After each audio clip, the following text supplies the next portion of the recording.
من علیرضا بازم برگشتم با یه اپیزود پر از عشق و هیجان. همونطوری که میدونید داماش شنبه گذشته میزبان تیم دارایی یا همون بنیامین ورزشی بود و با 2 تا گل این تیمو بدرقه کرد. داماش چه دقیقه ای رو برای گل زدن انتخاب میکنه.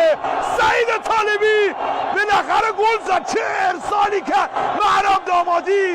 مواج و زیبای ضربه خوشگل سعید طالبی گل زد برای داماش. راستین خونم دید مسعود نوری داخل محوطه. مسعود نوری این ضربه رو خط دروازه. گل دوم چه میکنه این داماش. حالا اگه توی بازی برگشت حتی با یه اختلاف گل بازی رو ببازیم بازم قهرمان پلی آف میشیم و میریم لیگ 2. البته شکی نیستش که قهرمانیمون با یه پیروزی خارج خونه خیلی شیرین‌تر میشه و ما هم از بازیکن‌ها و کادر فنیمون انتظار داریم که تمام تلاششون رو بکنن که این اتفاق بیفته. توی بازی رفت که توی رشت برگزار شد هوادارامون مثل همیشه گل کاشتن.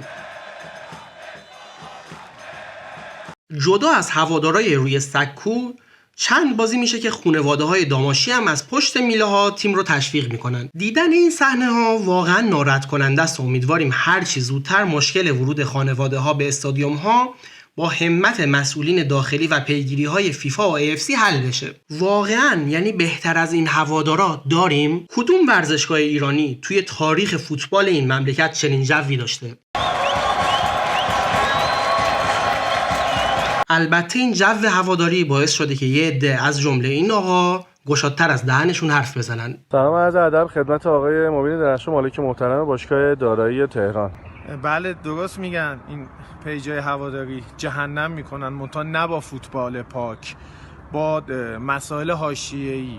شما نگاه کنین از اکلی سرنج، مواد محترقه، نارنجک، فوش، هر چیزی که شما فکرشو بکنین اینا دستاویز کردن برای اینکه به موفقیت برسن. آخه عمویی وقتی تو توی زمین خاکی ها تیله بازی میکردی ما با 300 تا هوادار جلوی 50,000 تا هوادار پرسپولیس توی فینال جام حذفی ایستادگی کردیم. تو اصلا کجای این فوتبالی که اصلا در مورد داماش و هوادارش اظهار نظر کنی؟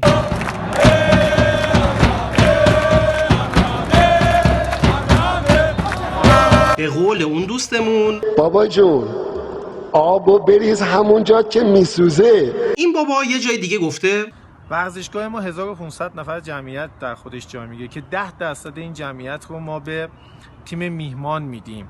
150 تا بلیت رو در اختیارشون میذاریم، 151 نفر هم نه. آخه شالیکی تو که 2 خط آیین‌نامه برگزاری بازی‌های لیگ ها رو نخوندی چرا خودتو مضحکه میکنی؟ طبق ماده 41 این آیین‌نامه باشگاه میزبان و هیئت فوتبال باید حداقل 10% از ظرفیت خالص ورزشگاه را منحصراً در اختیار طرفداران میهمان قرار دهند و در صورتی که الباقی ظرفیت ورزشگاه توسط تماشاگران تیم میزبان پر نشود تماشاگران تیم میهمان می توانند در محل تماشاگران تیم میزبان مستقر شوند. حالا بنیامین ورزشی تهران اصلا هوادار داره؟ باشه اگه تونستی ورزشگاه رو پر کن ببینم چطوری پر میکنی.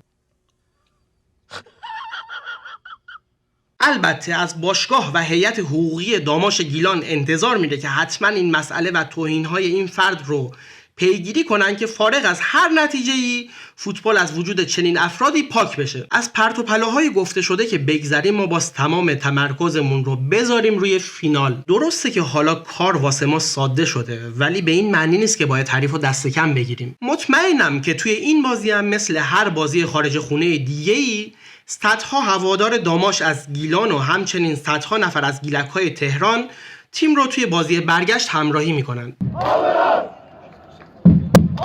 شما مگه قراره که از گیلان و تهران و سایر نقاط کشور تیمو همراهی کنید حتما اینجا کامنت بذارید و با کامنتاتون به یاوه بویان نشون بدید تیفوسی داماش بودن یعنی چی. خب این بود داماش پلاس این هفته. تا یه داماش پلاس دیگه و این بار با خبر صعود داماش به لیگ 2 باهاتون خداحافظی میکنم.